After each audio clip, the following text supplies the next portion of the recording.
Viral fever ಯಾಕೆ ಬರುತ್ತೆ ಮತ್ತು ಬಂದರೆ ಎಷ್ಟು ದಿನ ಇರುತ್ತೆ ಅಂತ ನಿಮಗೆ ಡೌಟ್ ಇರುತ್ತಲ್ವ ಯಾವಾಗಲೂ. 60 ದಿನ 60 ಶರೀರದಲ್ಲಗೋ ಕ್ರಿಯೆಯ ಬಗ್ಗೆ ತಿಳ್ಕೊಂಡು ನಾನು ನಿಮ್ಮ ವೈದ್ಯರು ನನ್ನ ಪೇಜ್ ಫಾಲೋ ಮಾಡೋದನ್ನ ಮರಿಬೇಡಿ.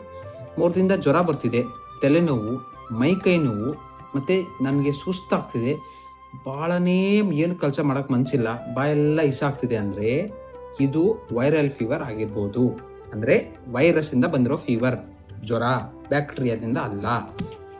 ವೈರಸ್ಸು ನಮ್ಮ ದೇಹಕ್ಕೆ ಒಳಗಡೆ ಹೋದಾಗ ನಮ್ಮ ದೇಹದಲ್ಲಿರೋ ರೋಗ ನಿರೋಧಕ ಶಕ್ತಿ ಅಂದರೆ ಇಮ್ಯುನಿಟಿ ಅದನ್ನು ಕಡಿಮೆ ಮಾಡಿಬಿಡುತ್ತೆ. ಆವಾಗ ನಮಗೆ ಜ್ವರ ಬರುತ್ತೆ.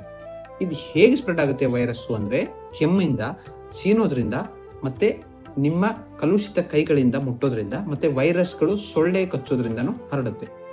ಮತ್ತು ನಿಮಗೆ ಲಕ್ಷಣ ಏನೇನು ಕಾಣುತ್ತೆ ಅಂದರೆ ಮೊದಲನೇದು ಜ್ವರ ಬರುತ್ತೆ. ಜ್ವರ ಅಂದರೆ ಹೈ ಫೀವರ್ ಇರುತ್ತೆ. ಮತ್ತು ನಿಮ್ಮ ದೇಹದ ಕೀಲುಗಳು ಅಂದರೆ ಸಣ್ಣ ನೋವು ಬರುತ್ತೆ. ತಲೆನೋವು ಸುಮ್ಮನೆ ಇರುತ್ತೆ. ಸ್ವಲ್ಪ ಜನಕ್ಕೆ ಗಂಟಲು ನೋವು ಜಾಸ್ತಿ ಇರುತ್ತೆ. ಮೂಗು ಕಾರುವುದಾಗುತ್ತೆ ಮತ್ತು ಕೆಮ್ಮಿರುತ್ತೆ ಮತ್ತು ಮೂಗಿಂದ ಬರ್ತಾನೇ ಇರುತ್ತೆ. ಕೆಲವೊಂದು ಜನಕ್ಕೆ ವಾಂತಿ ಮತ್ತು ಭೇದಿ ಆಗೋ ಚಾನ್ಸಸ್ಸು ಇರುತ್ತೆ. ಹಾಗಿದ್ರೆ ಎಷ್ಟು ದಿನ ಇದಿರುತ್ತೆ? ಸಾಮಾನ್ಯವಾಗಿ 3 ರಿಂದ 7 ದಿನ ವೈರಲ್ ಫೀವರ್ ಕಡಿಮೆ ಆಗುತ್ತೆ. ಅದು ನಿಮ್ಮ ತಾಕತ್ ಮೇಲೆ. ಕೆಲವರಿಗೆ ಆಯಾಸ ಇರುತ್ತೆ ಮತ್ತು ಕೆಲವರಿಗೆ ಕೆಮ್ಮಿರುತ್ತೆ. ಅದು 1 ರಿಂದ 2 ವಾರ ತನಕ ಹೇಳ್ಕೊಂಡು ಹೋಗ್ಬೋದು. ಆದರೆ ಈ ಲಕ್ಷಣಗಳು ನೀವೇನಾದರೂ ಜಾಸ್ತಿ ಆಗ್ತಿದ್ರೆ ನೀವು ವೈದ್ಯರನ್ನ ಭೇಟಿ ಮಾಡಬೇಕು.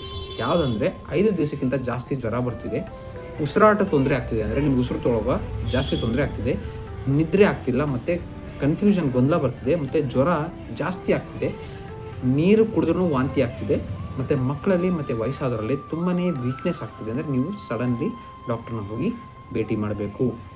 ಅರ್ಥ ಆಯ್ತಾ? ಇದೇ ಇಲ್ಲದೇ ನಿಮಗೆ ಸಣ್ಣ ಪುಟ್ಟ ತೊಂದರೆ ಇದೆ ಅಂದರೆ ನೀವು ಏನು ಮಾಡಬೇಕು ಅಂದರೆ ಜಾಸ್ತಿ ನೀರು ಕುಡಿಬೇಕು, ವಿಶ್ರಾಂತಿ ತೊಗೋಬೇಕು ಮತ್ತು ಜ್ವರದ ಮಾತ್ರೆ ಯಾವ ಡಾಕ್ಟರ್ ಸಜೆಸ್ಟ್ ಮಾಡ್ತಾರೆ ಅದನ್ನ ತೊಗೋಬೇಕು. ಜಾಸ್ತಿ ಮನೆಯಲ್ಲೇ ಟ್ರೀಟ್ಮೆಂಟ್ ತೊಗೊಳ್ಳೋದು ಒಳ್ಳೆಯದಲ್ಲ.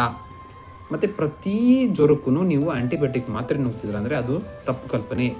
ವೈರಲ್ ಫೀವರ್ಗೆ ಆ್ಯಂಟಿಬಯೋಟಿಕ್ ಕೆಲಸ ಮಾಡಲ್ಲ. ಅರ್ಥ ಆಯ್ತಾ ನಿಮಗೆ? ಸೊ ನಿಮಗೆ ಯಾವ ಜ್ವರ ಇದೆ ಅದನ್ನ ಕಂಡುಕೊಂಡು ಅದರ ಟ್ರೀಟ್ಮೆಂಟ್ ತೊಗೊಂಡ್ರೆ ಒಳ್ಳೆಯದಾಗುತ್ತೆ. ಈ ರೀತಿ ಕಂಟೆಂಟ್ಗಾಗಿ ನನ್ನ ಪೇಜ್ ಫಾಲೋ ಮಾಡಿ. ಧನ್ಯವಾದ.